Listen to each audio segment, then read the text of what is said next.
Thursday night on BBC One, and this is gonna be groovy, baby.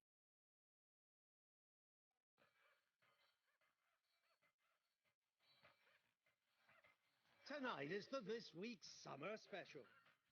What dreadful rip-off could they be cooking up now? Hello, Austin. We need your help. The country is in crisis. Can Austin Powers, international man of mystery, rescue Britain? Yeah, baby. I think with this Brexilicious business, I may have bitten off more than I can chew. Forget the Maybot?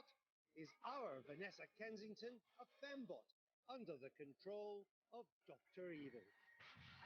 I'm not under the control of anyone.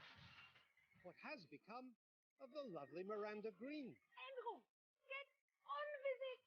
And why has the faming lips Wayne Coyne got a smile on his face? Because I love this week. What's this week?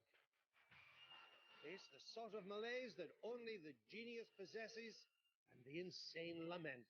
I'll take that as a compliment. This week, Danger is our middle name.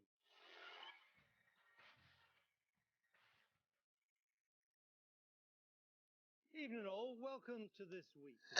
Hello everybody and welcome to the Fowl Original with me, good old Fowl Original, with a nice intro for a Thursday bumper edition of Fowl Original's Newsround with This Week. Hello there, Blue. How you doing? I see you, Blue. Now, sad news to start with today, but this news brought to you this week. It's on the YouTubes. Thank you very much, Brian Walsh, keeping the YouTubes alive. Today's episode of Fowl Original's Newsround, sad time, but today's episode is brought to you by Coca-Cola. Look, Coca-Cola. Cola. My cherry cola. So I bought some takeaway, I bought a bucket of chicken, and I bought several Cokes with it. So this is one of the Cokes. And I got some ice here, classy. And I'm gonna drink this over the episode, and hopefully, potentially, I may get sponsorship from Coca-Cola. So I'm just gonna. I wish I could position this can in frame at all times. But look. I'll do the product shot for you. Look, yeah. And you just gotta send me some stuff, Coke. Like I'll do it. Look. Coke over ice. Ah, that's refreshing. I'm going to keep this over here every now and then for the nice product shot that you all want, because obviously this show needs sponsors, and I will be a corporate whore for you. I'm hoping that's okay on YouTube. Didn't swear. But anyway, Aretha Franklin passed away today. And I'd like us, I'm going to get the quickest joke out of the way straight away. I'd like us to say a little prayer for her.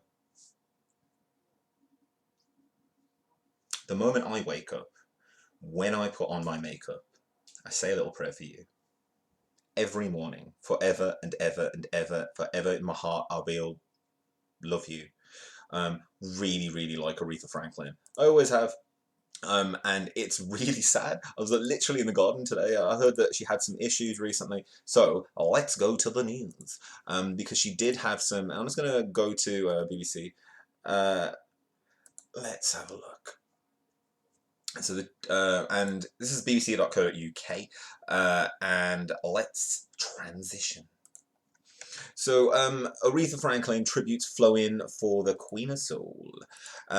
Sister Sledge and the Reverend Jesse Jackson are among those who have paid tribute to Aretha Franklin. Tributes are pouring in from the worlds of entertainment and politics for Aretha Franklin, the US singer known as the Queen of Soul, who has died at 76. Franklin performed at inauguration events for 3 US presidents and was a powerful advocate for the civil rights movement. For more than 50 years, she stirred our souls, Bill and Hillary Clinton said in a joint statement. Why is that a joint statement, actually? Anyway, Barack Obama said her music had helped to define the American experience, remembered for hits like Respect. I think that's not been written correctly. I believe it's R-E-S-B-E-C-T, find out what it means to me. R-E-S-B-E-C-T, respect, baby, suck it to me, suck it to me, suck it to me, suck it to me, and I say a little prayer. Franklin won 18 Grammys and had 17 top 10 US chart hits over a musical career spanning 7 decades. She was diagnosed with cancer in 2010 and announced last year she was retiring from music. The singer died at her home in Detroit, surrounded by family and loved ones, her family said in a statement. Tributes have appeared at the singer's Hollywood Walk of Fame star. What did she mean to Americans? In 2005, she was awarded the Presidential Medal of Freedom by President George W. Bush when she was saluted for capturing the hearts of millions of Americans. She was one of America's greatest national treasures, the Clintons said. She was elegant, graceful, and utterly uncompromising in her artistry. Mr. Obama said in a joint statement with his wife Michelle, thank you for joining again, Brian, in her voice we could feel our history, all of it, and in every shade, our power and our pain, our darkness and our light, our quest for redemption, and our hard-won respect. R-E-S-P-E-C-T. She helped us feel more connected to each other, more hopeful, more human, and sometimes she helped us just forget about everything else and dance. The current president, Donald Trump, tweeted that Franklin had been a great woman with a wonderful gift from God, her voice. Pretty banal, actually. I'm very impressed. The ACLU, the American Civil Liberties Union, said Franklin had made sure black women wouldn't be ignored. We honour Aretha Franklin's life and legacy of fighting for racial justice. Aretha Franklin provided the civil rights movement with a powerful voice and financial support and made sure black women wouldn't be ignored. Today we say goodbye to a lifelong champion for racial justice. So I just want to pop this up here. Switch it over. Now, the singer was praised by the NAACP, an iconic symbol of black pride whose music touched so many hearts and souls. Civil rights leader Al Sharpton, and allegedly the king of black people, or so I heard on South Park.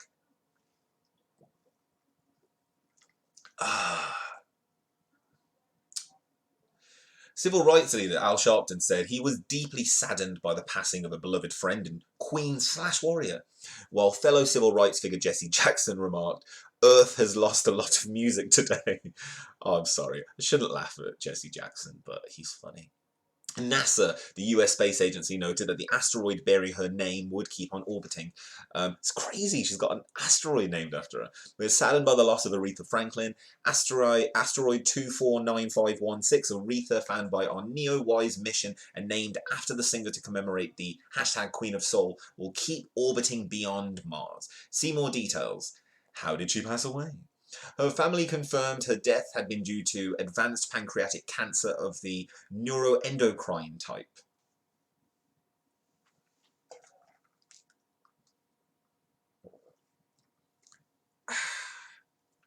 In one of the darkest moments of our life, we are not able to find the appropriate words to express the pain in our heart, it said. We have lost the matriarch and rock of our family. The love she had for her children, grandchildren, nieces, nephews, although they're delightful, and cousins knew no bounds. Franklin gave her final performance last November at a gala in New York held in aid of the Elton John AIDS Foundation. Who was Aretha Franklin? I mean, I don't really want to go through that because a lot of people kind of know, but it seems quite brief here, actually. Born in Memphis to a gospel singer, pianist, and a celebrated Baptist preacher, Franklin was tutored from an early age by such gospel stars as Mahalia Jackson and Clara Ward. Clara Ward. She struggled to find fame in the early years. The Columbia record label was unsure how to frame her powerful voice. And my God, she had a powerful voice. After moving to Atlantic Records in 1966, she made her breakthrough, releasing some of her most iconic songs like Respect, R-E-S-P-E-C-T. By 1968, she was renowned throughout American Europe as Lady Soul, a symbol of black pride, who appeared on the cover of Time and was given an award by Martin Luther King. We got some of the hits here. Respect, and I didn't even realize that she'd sung this song, but you make me feel like a natural woman. I didn't know about that one. You make me feel...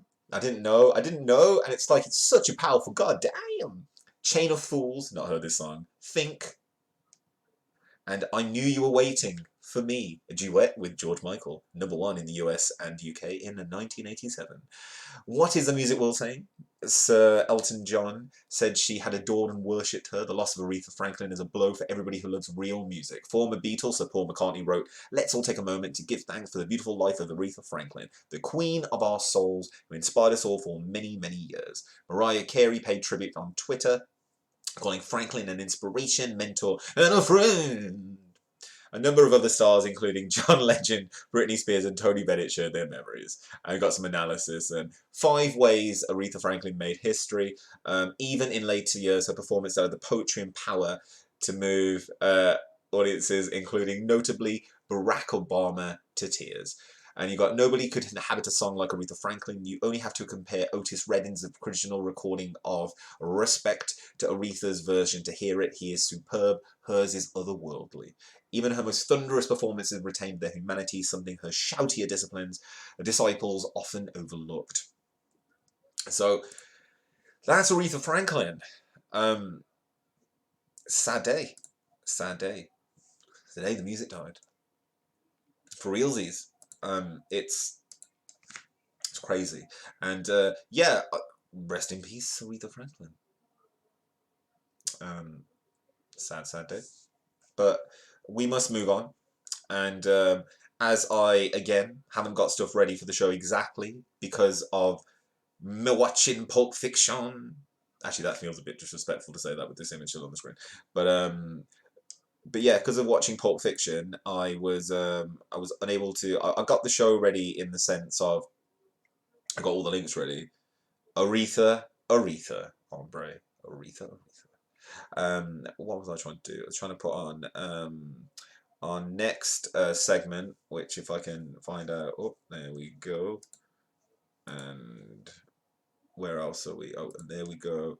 And then we've got to take this, boo.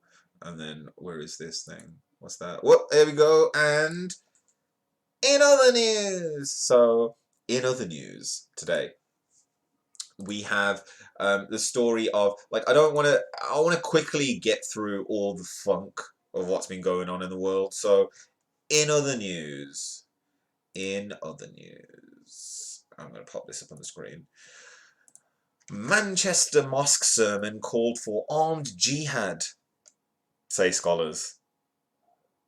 Hello everybody, welcome. Hear from the man who called for armed jihad at Didsbury Mosque. Hello there, Benny boy. Didsbury Mosque. So I'm gonna pop it on a little bit because actually no, I'm not, because that's just giving them a platform.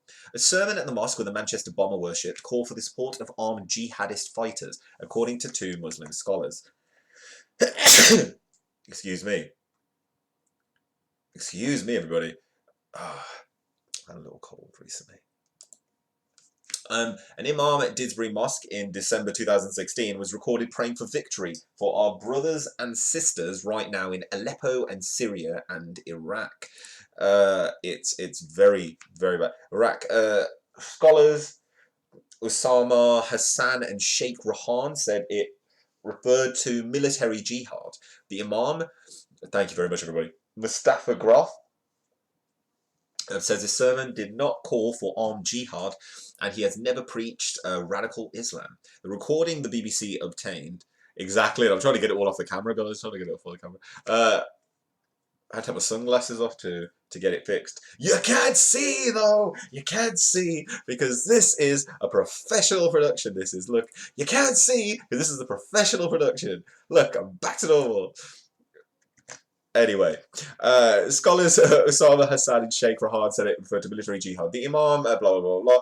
The recording the BBC obtained is of Friday prayers at the mosque 6 months before Salman Abedi detonated suicide bomb following an Ariana Grande concert at Manchester Arena in May 2017. Abedi and his family regularly attended the mosque, and his father sometimes led the call to prayer. So it's a very hard thing to. What is jihadism? The family's whereabouts on the day of the sermon are unknown, but the BBC has been told that Abadi bought a ticket for the concert 10 days later. The bomb killed 22 people in the attacker, as well as injuring hundreds of others.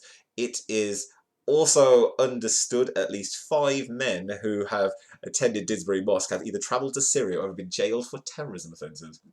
Greater Manchester Police said they had the BBC's material and were reviewing it to establish if any criminal offences had been committed. The sermon, which was at the time of bombing in the Syrian city of Aleppo, includes prayers for mujahideen fighting abroad. And if you need to fight abroad, and you're like, how can I stay hydrated?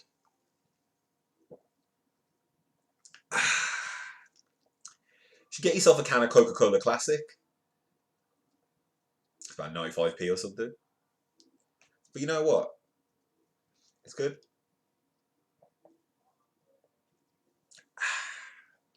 But yeah, the Mujahideen were the freedom fighters that, funnily enough, Rambo teamed up with in Rambo 3. In Rambo 3, when Rambo is on the horse, and he's got the helicopter behind him, and he's hanging out with some Arabic fellows to fight. He's fighting with the Mujahideen. So we are asking. Here we go. So includes prayers for Mujahideen fighting abroad, to commonly used for Islamist guerrilla fighters. We ask Allah to grant them Mujahideen, our brothers and sisters right now in Aleppo and Syria and Iraq, to grant them victory. Mr. Graff is heard saying. Elsewhere it says, lots of brothers stayed behind, unfortunately. They love Islam and Muslims, but they do nothing for the support of their brothers and sisters. Another passage says, jihad for the sake of Allah is the source of pride and dignity for this nation. Oh, fantastic. Mr. Hassan, head of Islamic Studies, it really has, hasn't it? This whole, like, a year. Mr. Hassan, head of Islamic Studies at Quilliam, a think tank that focuses on counter-extremism. From one extreme to the other, eh? Am I right? Said, from the context and the way these texts, the religious passages quoted within the sermon are used, they are clearly referring to military jihad, to armed jihad. I've known the Islamic discourse for pretty much 40 years from being a child in this country and worldwide, and the Mujahideen are the group fighting armed jihad. Mr. Rehan said he was in no doubt about what the sermon meant. The jihad he's referring to is actually being on the battlefield. There's no ifs and there's no buts in this. The sermon centres on the suffering in Syria and includes an appeal for donations. At one point, Mr. Graff is heard saying the whole world, including Europe, America, what is the so-called civilized world, is watching what is happening in Aleppo and Syria. They know that Iran, Russia and the militias are killing humans in Syria and they do nothing. Well, in fact, they help the Russian and the Iranians and others, the militias, to kill Muslims over there. What does jihad mean? I'm not really going to talk about that, but we do know, basically, in a statement, it said, so the trustees of Didsbury Mosque also said the 5 men understood to have travelled to Syria or jailed for terrorism offences had not visited the mosque. In a statement, it said Mr. Graff's sermon was highlighting the plight of Syrians and his use of the words jihad and mujahideen had been misinterpreted. We do not tolerate or instigate any form of preaching that breaches both Islamic principles and the laws of England and Wales, it said.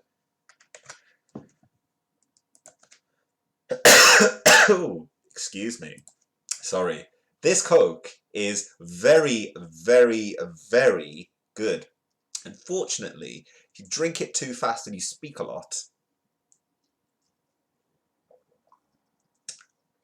it's even more delicious. I will happily take a Coca-Cola sponsorship. Pepsi. I don't mind being sponsored by Pepsi. I'll take a few cans of Pepsi.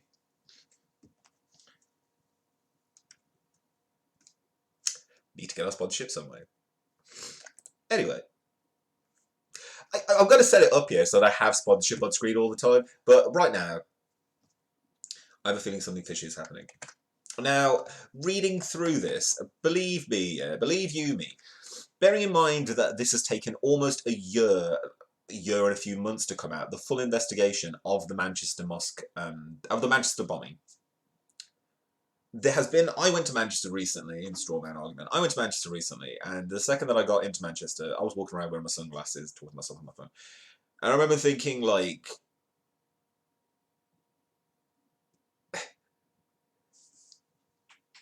Thing is, Delightful, remember, I go both ways. Until the sponsorship comes, I'm anyone's.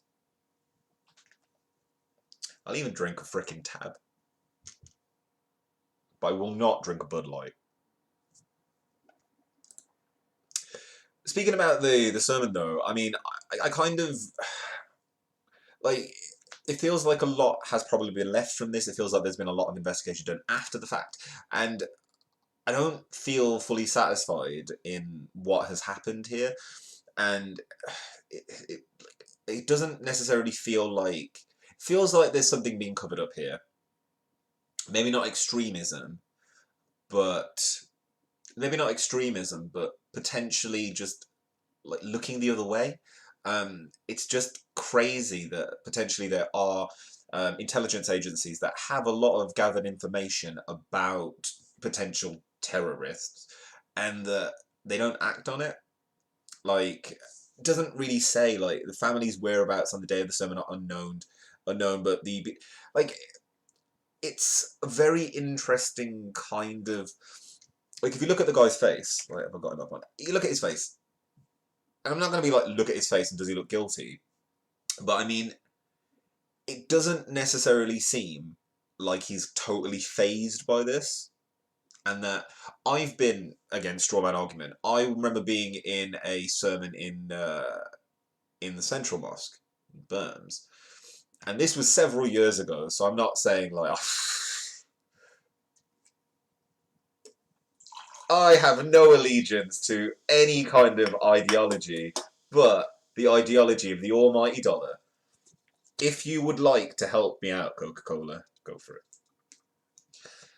And it is, isn't it? And it feels like it's very interesting that this particular article has been written, this particular information has been brought to the table after the car. It does. I'm not really one for conspiracy theories that much, but it does feel a little bit, you know, does feel a little bit all on the nose, doesn't it? It almost seems like not that the mainstream media or anything, or not any Alex Jones kind of situation, but definitely that some things are being held back to be released in certain succession. And if this is to get Borisy baby into Parliament and Prime Minister, like Hazov, I'd love to see that show, but I would love to leave the country when that happens. Man gates! Exactly, Delightful. Media distractions. Media distractions. Everything is geared to... Exactly, you're right. You're very right. You're very right. Now, let's switch to the next. We'll do this professional like. Oh, Alexa, stop the music. Let me just classily come over here and just... Let's come back over here a second. Oh, technical difficulties there. I forgot to turn Alexa off. Anyway, in other news, we will move swiftly along. In other news, where are we? Let's take that off. Oh, that's I think this might move us into our next segment. Which does. Oh, this is a little bit too. Here we go. In other news, so this one isn't as terribly depressing as the other one. So, in other news, House of Fraser cancels all online orders. House of Fraser has said it will cancel all online orders and refund customers after a dispute with its warehouse operator meant deliveries were delayed. It follows an outcry from customers who had not received goods ordered online.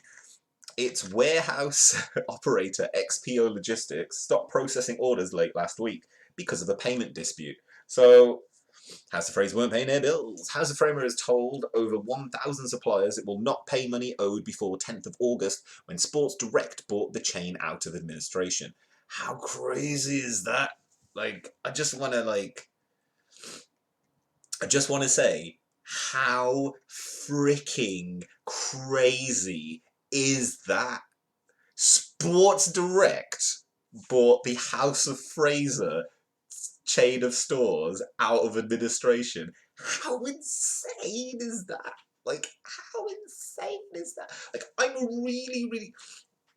I remember, yeah, like, where I work, there's a Sports Direct and it closed, and we're all like, I was like, oh, they must be going into... But the fact that House of Fraser is being kept alive by Sports... Just on the face of it, okay, because, like, okay, so you've got your regular Sports Direct customer, and you've got your regular House of Fraser customer. I mean, the twain shall never really meet. So it's really interesting to see, like, two totally different, like, it's almost like the poor are supporting the rich. It's very interesting. It's very interesting. Let's pop back. Sorry. So, Has Fraser is told, due to delays with delivering online orders, asset stripping, I totally agree, Ramos. Due to delays with delivering online orders, we have taken the decision to cancel and refund all orders that have not already been sent to customers. All customers affected will receive an email in the next couple of days. Please accept our apologies for any inconvenience caused.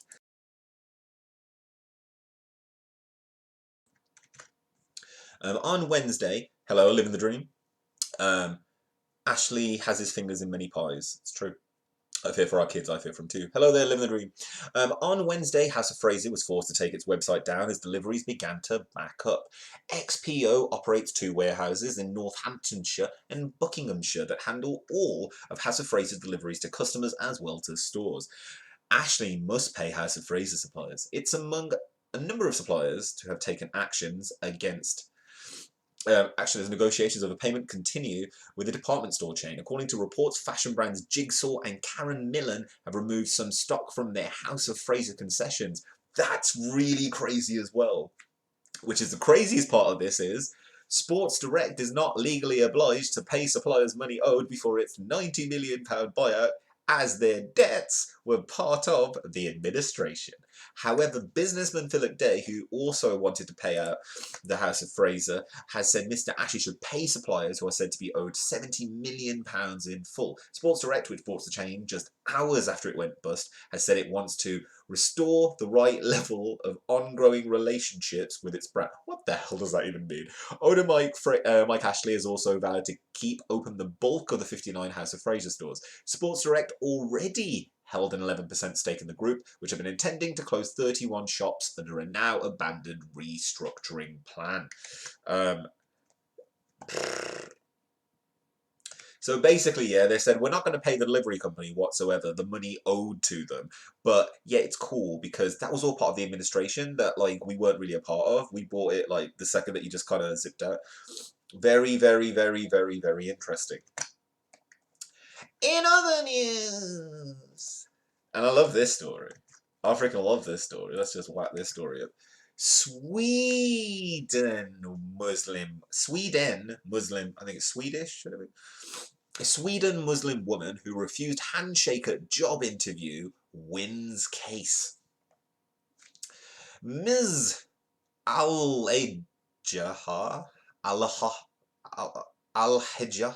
going to say that, Al-Hejja, said she, I'm going to say Ms. Al-Hejja.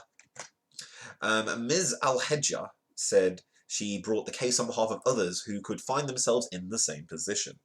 A Sweden Muslim woman has won compensation after a job interview was ended when she refused a handshake.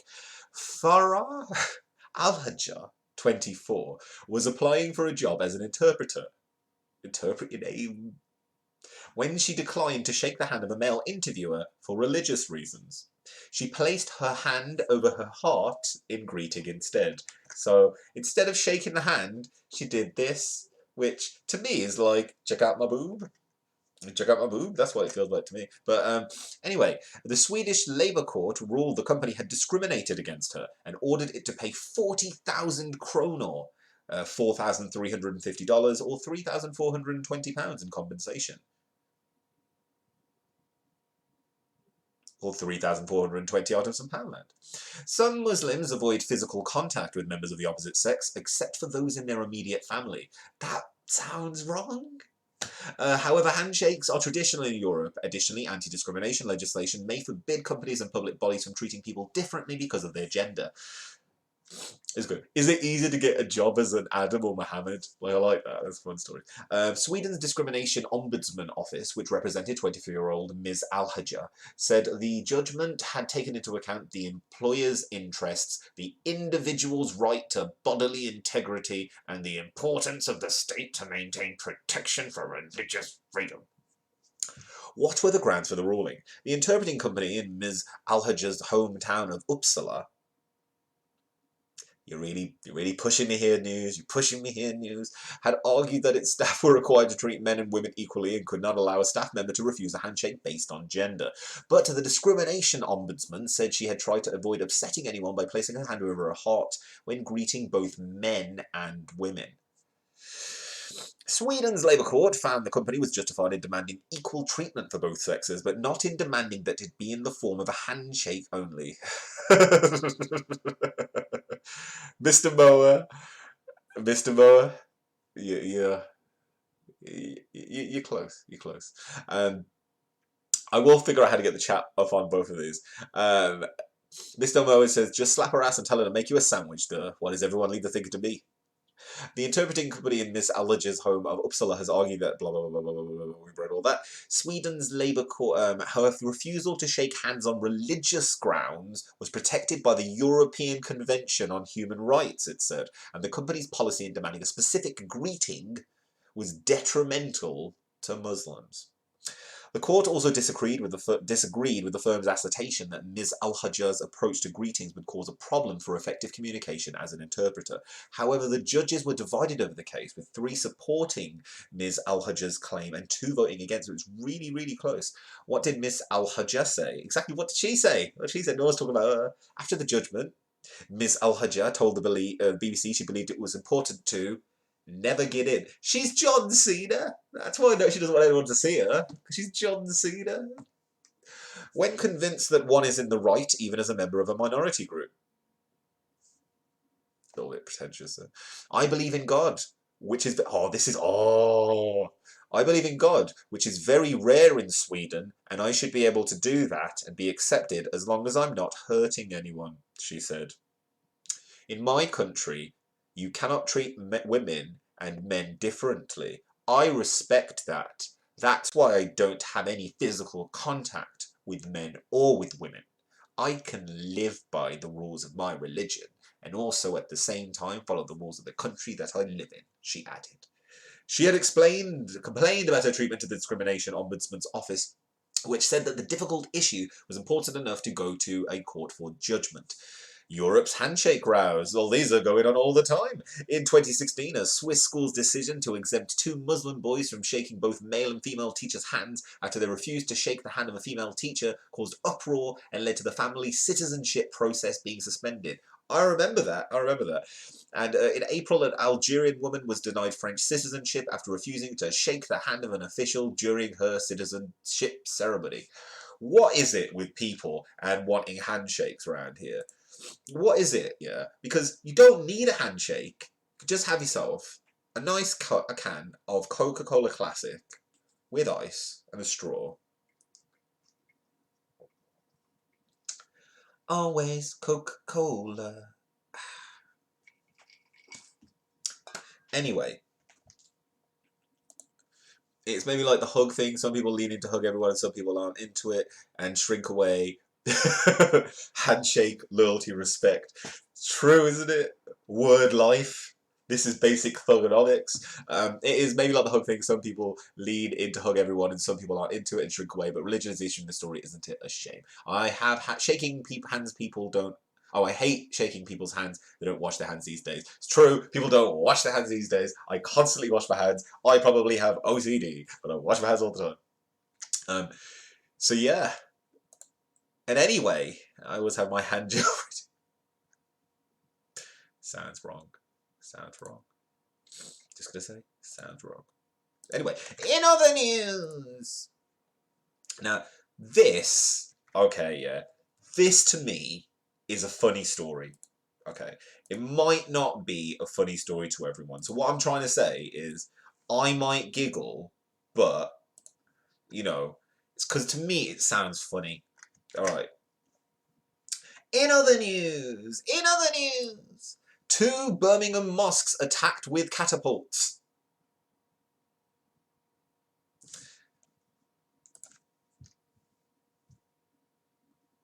Shall I continue the story? Armed police were deployed to Masjid Qamarul Islam in Small Heath in the Berms. Worshippers feared someone with a gun was attacking one of the two mosques. Look at that mosque. Look at that. That's not a mosque. That's not a mosque. That's takeaway. That's a bloody takeaway, that is. That's not a mosque. That's takeaway. So the takeaway got attacked. Anyway. Someone with a gun was attacking one of 2 mosques targeted with ball-bearing catapults. So basically, getting hit by marbles. Masjid Qamarul Islam, Birmingham, came under attack at 10 PM BST on Wednesday, and El Hijra Mosque, half a mile away, was targeted 20 minutes later. So basically what you're saying is a bunch of... It comes days after a man was arrested on suspicion of terror offences in London, but police said the motive for the attacks on the mosque was unclear. Imam Usman Hussain said people were frightened as windows were smashed. Hello there, Nate. How you doing? Windows were smashed. West Midlands police said the attacks were being treated as hate crimes and were thought to be linked. Of course they're linked. The Al Hijra Mosque was also attacked during evening prayers. Firearms officers were called to Masjid Qamarul Islam in Fosbrook Road, Small Heath, and the Al Hijra Mosque in Hobmore Road as a precaution. The ball bearings recovered were thought to be from a heavy-duty catapult, police said. Police said they would continue to patrol the area to reassure worshippers and local residents. Worshippers... I'm going to try and do the accent. Worshippers thought they were under attack by someone with a gun. Mr. Hussain from Masjid Qamarul Islam said, "We heard a loud bang. People were very frightened. There was a sense of panic. But we don't know what the motive was." Superintendent Tom Joyce said, "The motives remain unclear. We are doing our utmost to discover who is responsible for these totally unacceptable incidents." This is Nasser Mohammed, who said Muslims were facing unprecedented levels of Islamophobia. Anthea McIntyre, co-founder of the campaign group West Midlands Together, said the attacks were an act of unreasoning hatred. Happily, the communities targeted showed admirable restraint and dignity, but that does not take away from the nastiness of the hate crime committed. The attacks come after Nasser Mohammed, a trustee of Birmingham Central Mosque, said Muslims were facing unprecedented levels of Islamophobia. He made the statement after a 29-year-old man was arrested on suspicion of terror offences and attempted murder when a car crashed outside Houses of Parliament on Tuesday. Mr. Mahmood urged the media not to speculate on any motive and added, "We are shocked and saddened by this just the same as everybody else." So let's just quickly break this story down. This is why I laugh. So this is just a mosque, yeah. Like this is a mosque. Now it's quite a garish looking mosque, but it is a mosque, and it's a relatively small one, and I roughly know where it is. So what's basically gone on is some kids, because it's the summer holidays, have gone to that mosque at like 10 o'clock. I'm assuming after Love Island's ended. I don't know when Love Island ends. So they've gone. I thought it's over anyway now. So they're watching Family Guy on ITV2 or something. They then nip off, and they hit some of the windows, laughing. "Oh yeah, got you, brown folks," and then do it and drink their white lightning and scarper off to the Al Hijra Mosque, which is half a mile away, probably on bikes. And they get there 20 minutes and nothing. They get there straight away. They do their little turn on the dance floor, and that's it. This is the other mosque, and all they did was hit some windows. Now, it is absolutely terrible, yeah, and I shouldn't really laugh at it, but it is kind of funny because it's got to a point where people in a mosque are fearful for going outside of the mosque to check to see if they're being shot at, or if kids are out there with catapults. And also, how shocking is it that kids would do that when they could quite easily sit at home and drink a nice can of classic Coca-Cola?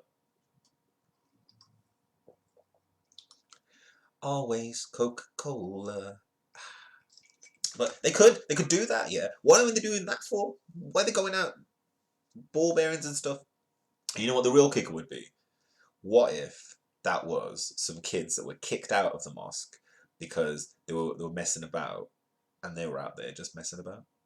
What if at the end of the day, the call was coming from inside the house? That's why it makes me laugh.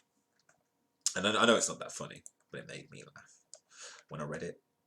So, in other news, so I've specifically gone past some stories that I wanted to talk about, but I feel like they're really, really, really depressing. So, let's go to this. Here we go. Now this is part of our new segment, which, if I can get there, is, oh, we're almost there, which is still in other news, but it's, and I wish that I had my other bit ready, but unfortunately I don't. So, in other news, entertainment edition. So, in other news, the entertainment edition. This story really caught my eye today because I had crushes on every single one of these women. Except kind of for like Holly Marie Coombs, you know, the sister on the left from Charmed. Obviously I like Shannon Doherty. Not as much as I liked Alyssa Milano, but, you know, and everyone liked Buffy. That's a classic Buffy look. And who could hate Clarissa / Sabrina / Melissa Joan Hart? Anyway, I've got a little story about this, which is all the 90s TV's reboots we're deliriously excited for. But can we have more Sale and the Cat? From BBC Three. Oh, Buffy, how I miss thee. Remember that massive trend for all things weird and witchy that infected everyone's, you like Gordy? That infected everyone's brains and TVs in the 90s. Well, brace yourself, it's making a comeback. That's right, some of our absolute favourite TV shows from the unique genre of slightly unsettling shows we loved as kids are getting remade, and we honestly cannot wait. Having said that, reboots are getting tricky. Get it right, it'd end up with something like Queer Eye, which has more than distinguished itself from the original early Naughty show. Get it wrong, however, and you're in Dynasty territory. Yikes. So fingers crossed these rebooted versions live up to their predecessors. Without further ado, here are the shows that we're most looking forward to binge watching. Sabrina the Teenage Witch. To this day, we're disappointed we can't just Bros. I know about Bros. When will I be famous? I can't answer that. I can't answer that. And to this day, I had a Bros t-shirt when I was a kid. To this day, we're disappointed we can't pick a finger. But anyway, I'm just going to quickly talk about it. So Sabrina the Teenage Witch, that's getting remade for, here we go, Chilling Adventures of Sabrina. It's going to be in a dark remake. So according to Netflix, the new Sabrina, who will be played by Kiernan Shipka, aka Sally Draper from The Mad Men. So she got her boobs out already. Will be a dark coming-of-age story that traffics in horror, the occult, and of course witchcraft. Unlike the light-hearted teen comedy we remember from our youth, and that's what I'm gonna miss. I'm gonna miss the cheese. I'm gonna miss the cheese. I'm gonna miss the cheese. I don't want to miss the cheese, yeah. Like, the cheese was my favourite part of Sabrina the Teenage Witch, yeah. It always was. I love the fact that you could have, like, a who's who of people from, like, vaudeville and stuff just turn up in the entertainment news. So yeah, I'm kind of annoyed, really. But anyway, let's continue on. But original Sabrina was not poo. Shut your face, delightful. It was great. Charmed. Now, the original cast on the left and the new trio on the right.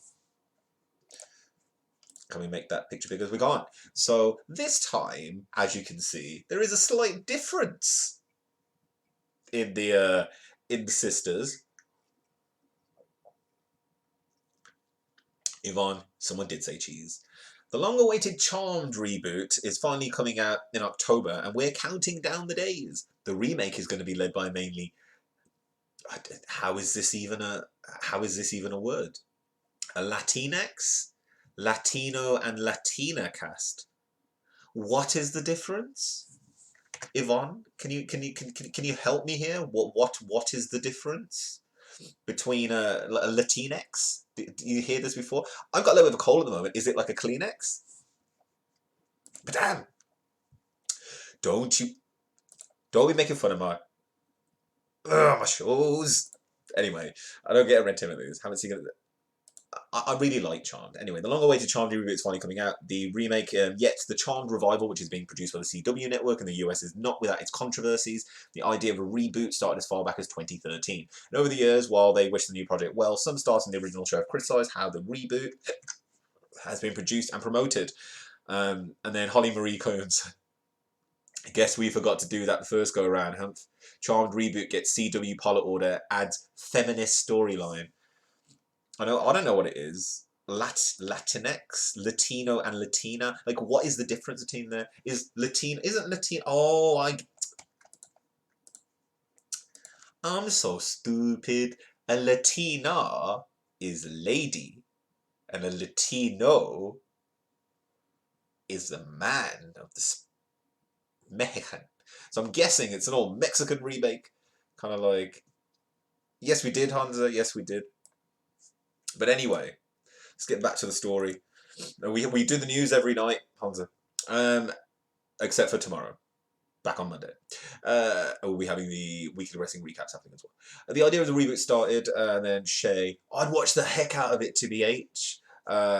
They've just taken a terrible approach by belittling everything that Charmed brought to the table. This new show isn't even airing and there's already competition. Just make me a good show and let me fall in love again. Shannon Doherty. Yeah, you nailed it. Their wording is terrible and a bit offensive, but everyone makes mistakes. Perhaps with the best. Oh my god. Fans of the original have also voiced their concerns with Sarah Jeffrey, who will star in the reboot, feeling it's necessary to respond to criticism. I'm only going to go here once. I fully understand how dear the OG Charmed is to many for very, very good reason. We are so beyond grateful to have the opportunity to bring this reboot to life and bring current, timely themes to the forefront of a show that stars not one, not two, but three women of colour. We regard the foundation that was laid with great respect, but when my character is challenged, when there is futile yet harmful noise about how we are either incapable or doomed, I will I used to know this word, vociferously defend myself and my sisters. The original Charmed will always stay very much. #Charmed. CW boss Mark Pedowitz. Mark Pedowitz responded to all the drama, urging fans of the original cast to give the show a shot. And the OG Charmed witches seem to be softening their positions of late too. For instance, in May, McGowan tweeted that I wish everyone the best. I have zero reboot issues. Fly, girls, fly. And when you get Rose McGowan on your side, then anything is possible.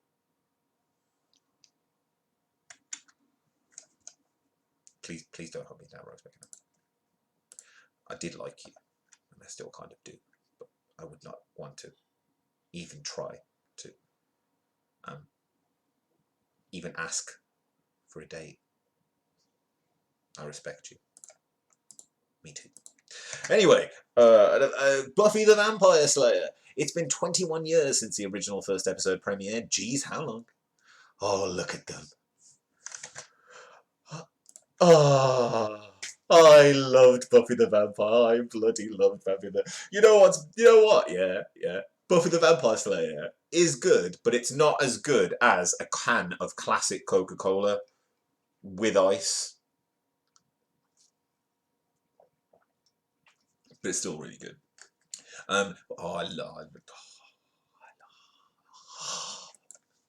Anyway, Buffy the Vampire Slayer. Don't you make fun of my woman of honor. I always wanted Buffy to come slay me. I'm not a vampire. I might have bit her neck. In case you didn't watch it, Buffy was absolute badass, mercilessly blah, blah, blah, blah, blah. Stop making fun of my shows, delightful. Plus, although it wasn't exactly the most diverse, it was one of the first shows, hello there, just some dude. It was one of the first shows to feature a lesbian love story when disclaimer, spoiler alert, for anybody who hasn't watched the original Buffy, Willow and Tara fell for each other. Oh, I found them acceptance among their peers, but they kind of worked it at they kind of worked it as like, they're witches, it's okay, they're experimenting, and it's all cool, and it's like the coven, and like, oh, it's alright, because they kind of would have done it in the craft, and lesbians. But yeah, the sequel doesn't have a release date or even a script yet, but the hype is definitely building. Monica Owusi-Breen, who has previously worked on Marvel's Agents of S.H.I.E.L.D. and Alias, has already been hired to write it. And then I'm glad it's not a reboot and more like a sequel or a spin-off or something instead of being a straight-up reboot. A straight-up reboot would be good, but I still think I would watch it, but it's so much better. What do you guys think? Buffy reboot. So it's not going to be a reboot. It's kind of just going to be a continuation, and apparently it's going to happen 20 years later. So it'll be interesting to see how they've dealt with, because if you've watched Buffy and you watch the end of Buffy and then the continuation in Angel, there is stuff that happens with the Slayers. I don't want to spoil it for you if you haven't watched Buffy the Vampire Slayer before, and if you want to try it and binge watch it before this new one comes out. But if you do, it will be such a thrill ride, especially when they start crossing over with Angel. And Faith. Oh, Eliza Dushku. Anyway, we've also got Roswell, which some of you may remember for featuring a young Katherine Heigl. Showmakers have run out of original things to do. They've done all the film, TV versions now, and now they are doing just 90s TV shows. Late 90s, early 2000s. Because that's what the kids want. That's what the millennials want. The newer versions of the things they'd already binge-watched.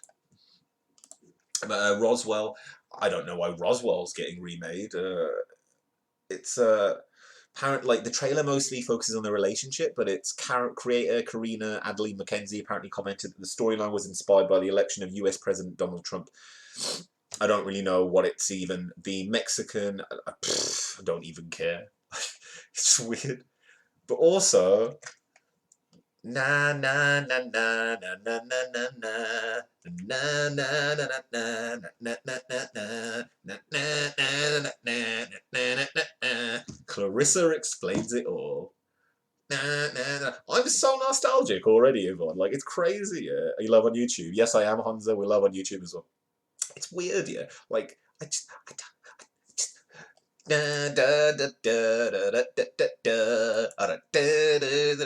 like I just see that screen, yeah, and automatically it's in my brain, like it's Bailey Kipper's POV, his secret video diary, like any of those shows from the early 90s and late 2000s and stuff, like burrowed into my brain.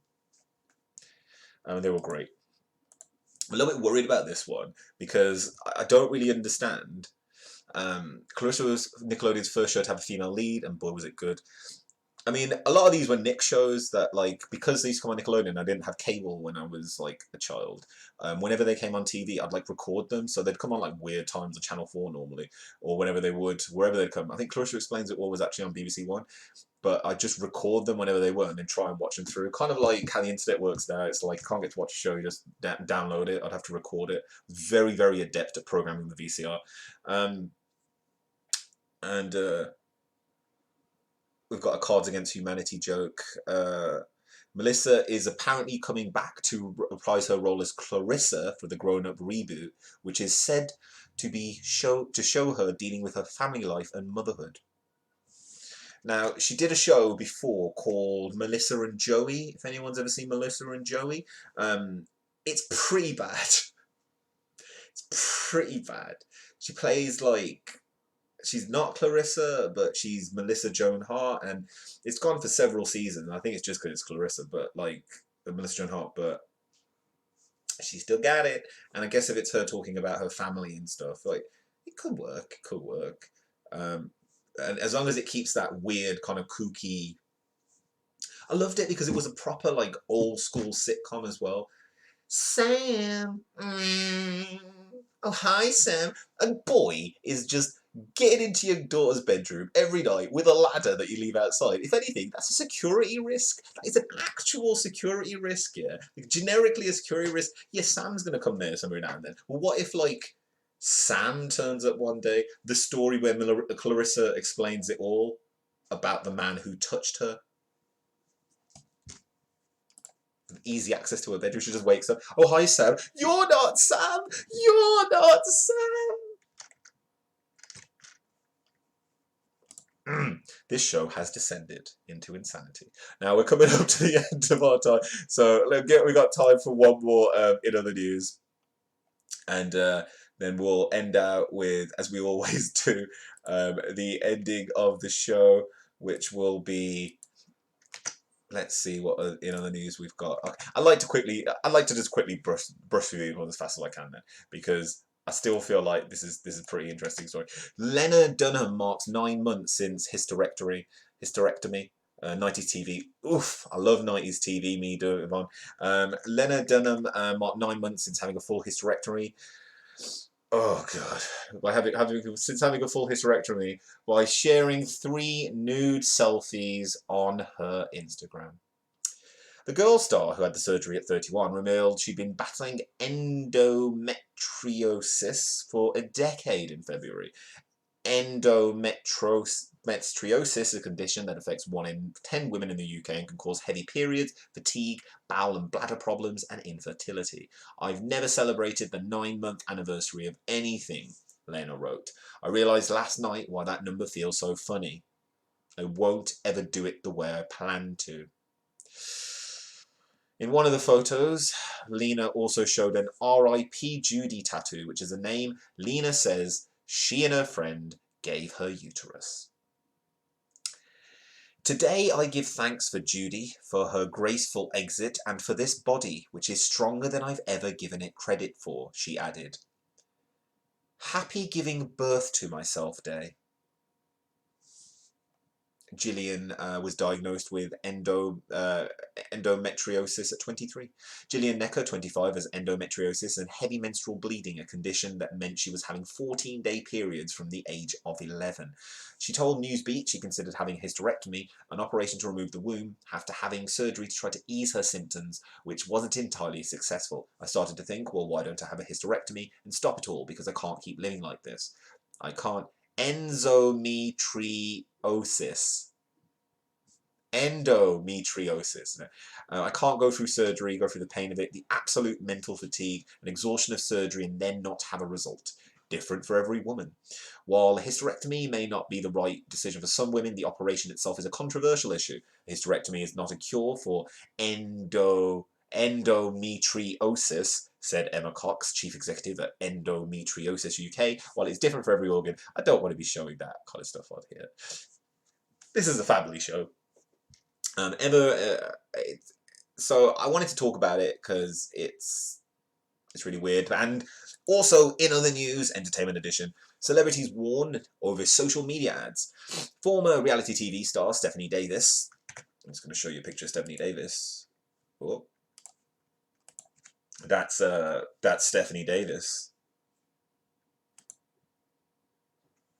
Anyway, an investigation has begun into whether celebrities are making it clear when they are paid to endorse a product on social media.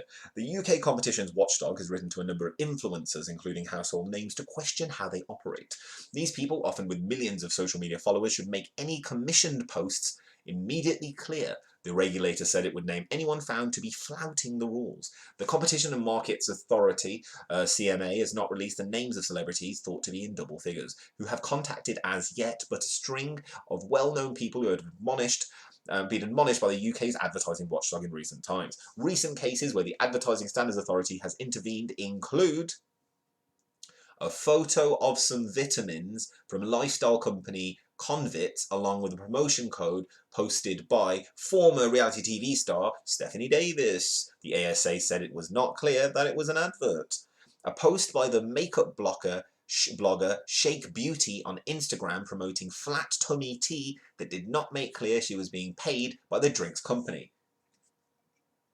A tweet by the TV presenter AJ Odudu that featured a photo of an Alpro dessert with text describing it as one of her favourite snacks, but without any acknowledgement that she was being paid to promote it on social media.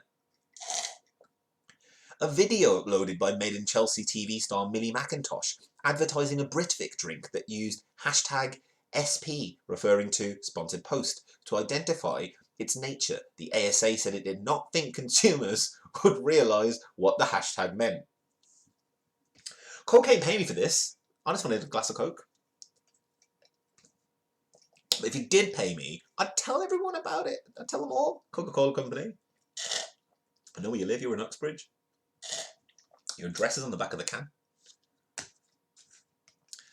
The CMA said the celebrities could sway the shopping habits of millions of people by telling followers on channels such as Twitter, YouTube, and Instagram. Oh, let's bring this up here. And Instagram.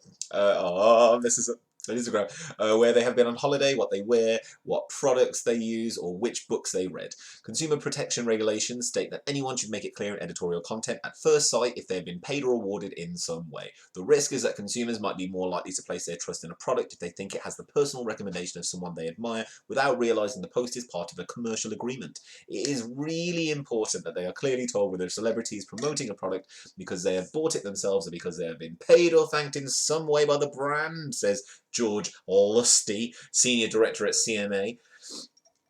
The CMA has asked the public to share their experiences as part of the investigation. The investigation, which has no set deadline, could lead to naming and shaming of anyone breaking the rules and potentially prosecutions. Courts can issue unlimited fines or even imprisonment in extreme cases.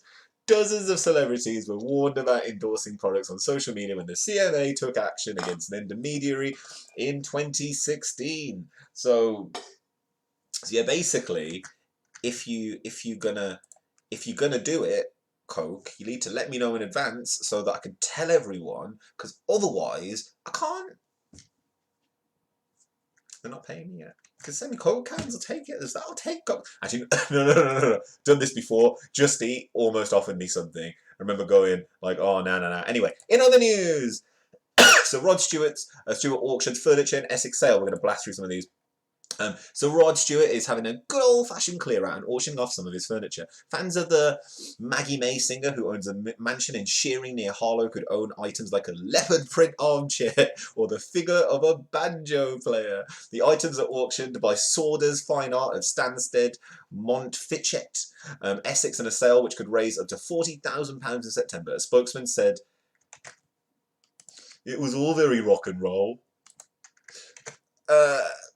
So Rod, 73, who was knighted at Buckingham Palace in October 2016, is famous for hits such as "Wake up, Maggie, I think I got something to say to you," and also "Sailing" and "Do you think I'm sexy?"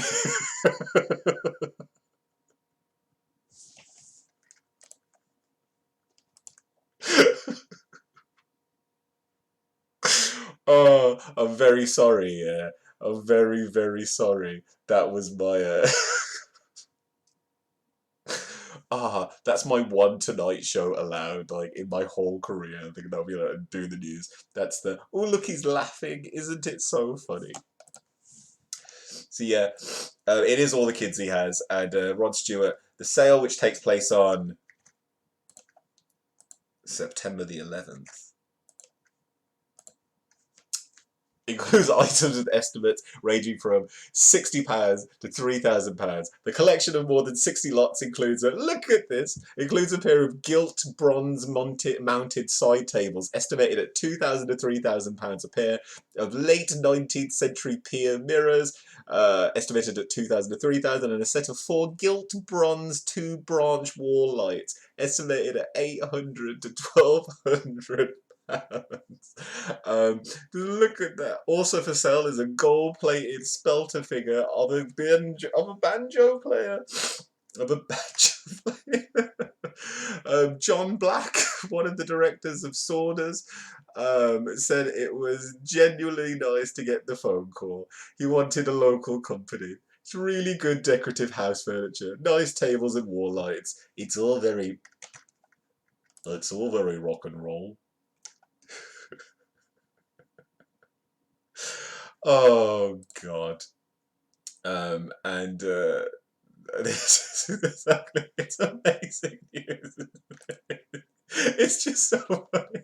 like the whole thing, like, I just look at that and I think, like, I want that. I really want that. But I can't really warrant £3,000. Like, what is this? One of the banjo players, isn't it? It's the banjo players. How much are they? Like it says here, estimated at. I don't know, but I don't know what this is. Yeah, it's about as a banjo player. It's a gold plated spelter figure of a banjo player. Look how black he is. Just look how black. It's just like, it's so bad. It's absolutely, it's just so garish. It's so, I would, like, if I had a banjo player in my house, I'd want it to be that banjo player. I totally would. Now, I think I've got one more in other news, and I really want to talk about it, because I think it's really funny. So, I haven't even heard about this yet. Like, I just heard about it today, so... It's this thing. So, Baby Shark. Why did this shark about this? Why did this song about a family of sharks go viral? Let's listen to just a tiny bit of it, because unfortunately I haven't seen it yet. So let's have a little listen, shall we? Let's have a little listen.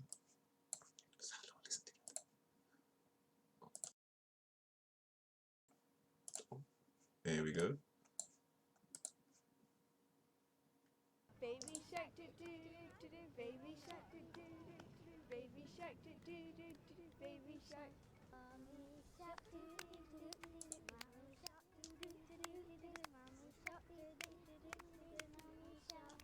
Daddy shark do do do do, daddy shark do do do do, daddy. What the hell is this? Grandma shark do do do do, grandma shark do do do do, grandma shark do. I feel like it's. Is there more? Funny, but not that funny. I first heard the song on YouTube, and then all my friends were singing it in the... On YouTube, on YouTube, on the YouTube. It's another one of those goddamn stupid hook. Like, okay, so it's nice, yeah. Why, innit? Why? Let's find out, innit? Let's find out why. So this is from the legitimate Newsround. This is from the actual children's Newsround, which I've been. So this is from actual Newsround. So you can see, for those of you that are not from the UK, Newsround is like a children's news show, like magazine show, which is now basically just on the web, and you could watch Newsround. It does come on, but it used to be like a big staple in my life, so I love it anyway. And they always have a specific way of talking about stuff. So who is Baby Shark and where did it come from? More importantly, why has this baby shark gone viral? Those are all questions being asked at Newsround HQ. Aside from the song's catchy lyrics and funky dance moves, how the children's song Baby Shark managed to rack up more than 1.5 billion views on YouTube certainly is a puzzler. Well, Newsround is here to provide the answers, so read on. Intruder alert, squirrel in the kitchen. This is the kind of level of stuff. Baby Shark, do you do... Do. Oh, how did a song about a baby shark go viral? Baby Shark is a song which is thought to have been around for a long time before a version of it was produced by a South Korean company called Ping Fong. It was Ping Fong's version that launched the viral craze, which started in Southeast Asia. Its catchy lyrics and fun dance moves made it popular with children and adults alike. However, Ping Fong believe that a lot of their success comes from popular Korean bands like Red Velvet, Girls' Generation and Blackpink. Oh, be still, my K-pop beating heart. If you haven't seen Girls' Generation, you are missing out. Anyway, these K-pop groups started doing their own performances of it at their concerts. In August 2017, the Baby Shark Challenge, where people filmed themselves doing the Baby Shark dance moves, went viral, with the hashtag Baby Shark Challenge trending on Twitter. Since then, the song has taken off around the world, racking up over 1 billion views on YouTube. Could this be the next Gangnam Style? Let us know in the comments. Now, I want to really see this now, because, like, I am ever so bloody excited. So let's see if we can find the video, because I do have it somewhere. I thought that was going to be the actual song. Una memento, folks. Let me just close the dowser and get it up, as it were. Let's go. Baby Shark. Like it's not even. It's 1 hour of it if you want. And let's let's have a look at the baby shark, but with the Koreans, because I think that'll be all. Am I low? I think so. I think this will do. This will do. So let's have a little look see, shall we? 1 second, and we'll get to see this. K-pop idols. Yeah, that'll do. That'll do, pig. That'll do. Anyway, here we go. It seems there's lots of people doing this goddamn thing. So let's look at these guys, and let's start it off.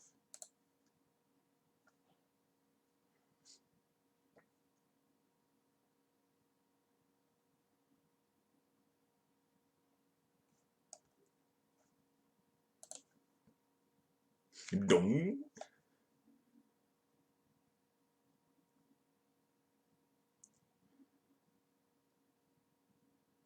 They are not very impressed about this, are they? Start doing dance for me, dance for me.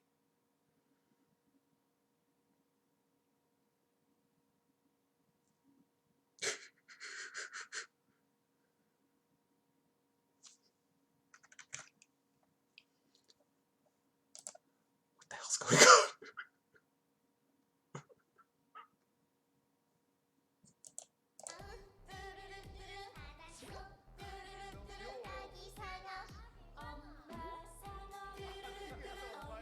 So they're doing a sexy version of it.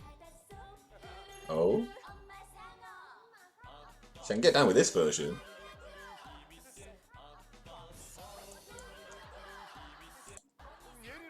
What are they doing?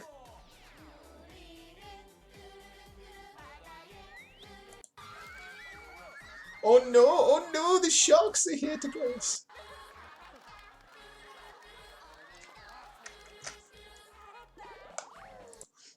Let's just watch them for a bit, because like I don't want to get for copyright, but what the hell is going on?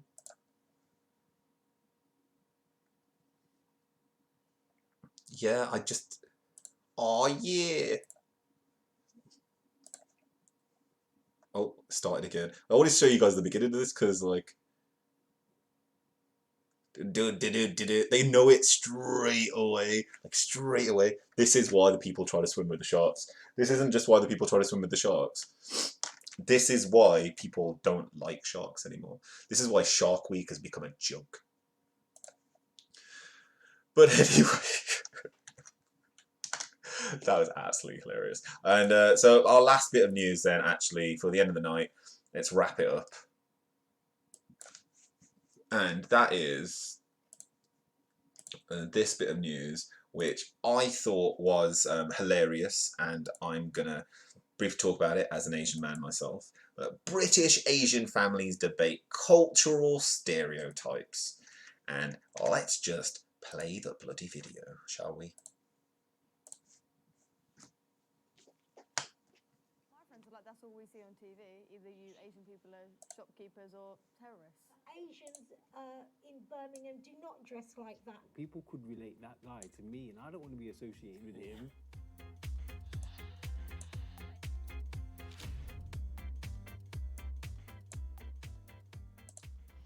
I've come across that a lot. People say, oh, you're khaki, you've probably done the 9/11 bombings, or your family from Al-Qaeda. What and this is what I mean. What? How many people have gone up to that girl and said, "Oh, you're probably a terrorist," or you know that you're khaki, or you probably did the 9/11 terrorist. I heard those things said to me in 2001, but I don't really know how many people even reference the 9/11 bombings anymore. But anyway, let's let her carry on. Yeah. When's your brother going to go join the Taliban? When's your brother going to go join the Taliban? Now, just briefly, I'd like to talk about this image here. Now, this image here, in particular, is of a matriarch of the family in the middle. Not very happy. I'm still alive. Yes, I am, Benslis. Yes, I am. The lady on the right is of a slightly older generation, and the lady on the left is the youngest.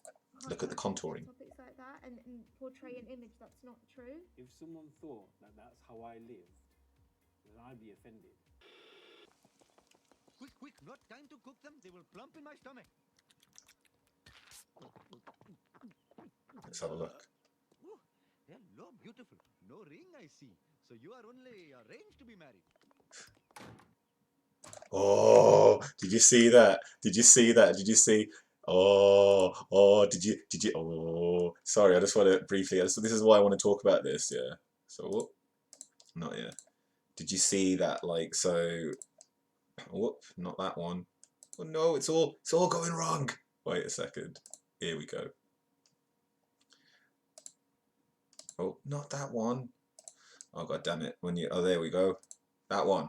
So what I wanted to talk about was, so if you look, yeah, so if you look at this picture, as you saw, the woman in the middle, she's all like, "You just arranged to be married." She's like, "Oh no." But the interesting thing is that you can tell that the Muslim men don't really care. They're kind of laughing about it because, ironically, this whole thing is based on the fact that stereotypes are based on a particular race, and in this particular case, it's based on Indians. So the majority of the cross-section of people that seem to be in this video seem to be of the Muslim faith. So they don't care.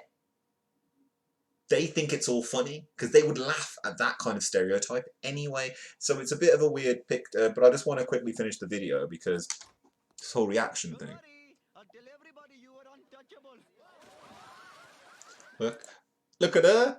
Look at her. She's not even seen the video before. She's not even seen it before. She's like, "Oh my god, you never let me see it." Look at her. She's laughing. She don't care. They don't care. It's comedy. It's humour. I don't think that's a fair portrayal of Asians, but it is quite funny. Exactly. That ain't a fair portrayal of Asians, but it is quite funny. They're throwing in the water. And Eating all the free food. yeah.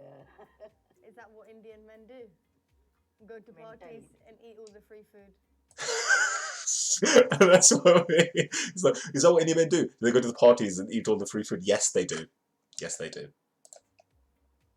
20 years ago. Anyway, blah blah blah. And then they've got like some of that dude. Yeah. He's a funny guy. He's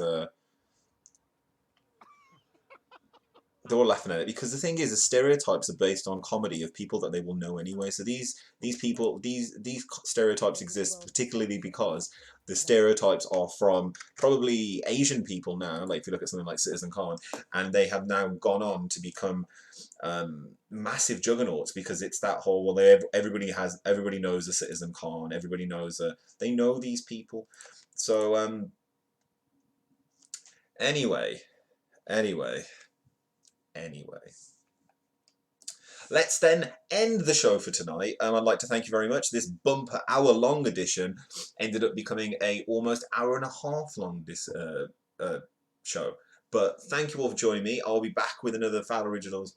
It is the human condition, Yvonne. It's that whole thing, isn't it? It's like, well, we all know a Jose, don't we? Oh, that bloody Jose. He's always hosing down the women with his penis. It's on YouTube and it's on Periscope. Hopefully we'll be okay. But it's something I spoke about before with my housemates today, actually, where I was like, it's weird because Asians as such don't like being dark. It's almost like an insult to be very, very dark. So to be lighter, it's very, very agreeable. It's something that people tend to kind of move towards, and there's been a lot of issues with bleaching of skin in beauty treatments because people are just like trying to burn all the melanin in the way. But we need it because when it gets hot, you get dark like this, you become free sunscreen. But there's one thing that you can do on a hot day that you can't get free unless you're getting sponsored by them. So please sponsor me. Coca-Cola. Look. I finished your can. Look. I finished it because it was that delicious. And over this show, I finished it as well. Always Coca-Cola. And on that note, we're going to end today's episode with an advertisement. Because even though I'm not sponsored by them, I would like anyone out there who's seeing this on the Periscopes or seeing this on the YouTube, who wants me to, like, you know, if you were Cadbury, for example, and you wanted to sponsor me by sending me brunch bars. I like brunch bars. I like them a lot. If you were... get this. If you were Morrison's and you were like, ooh, Fowl, you know what? Would you like your room to smell like forest flowers? I'd love that too. I already buy your candles. Help a brother out. If you just want to donate to the channel, you can. If you just want to donate, it's fowloriginal.com/support, and you can help the channel out in many different ways. Thank you very, very much, and help to keep this news round, the wheels on the bus go news round and round. And on that note, let's end this with an advertisement. Thank you everybody for watching over on the YouTubes, and for those of you that are watching over on the Periscopes. Thank you very much for going both ways, just like I do. And we will leave you with... let me just get it. We'll leave you with...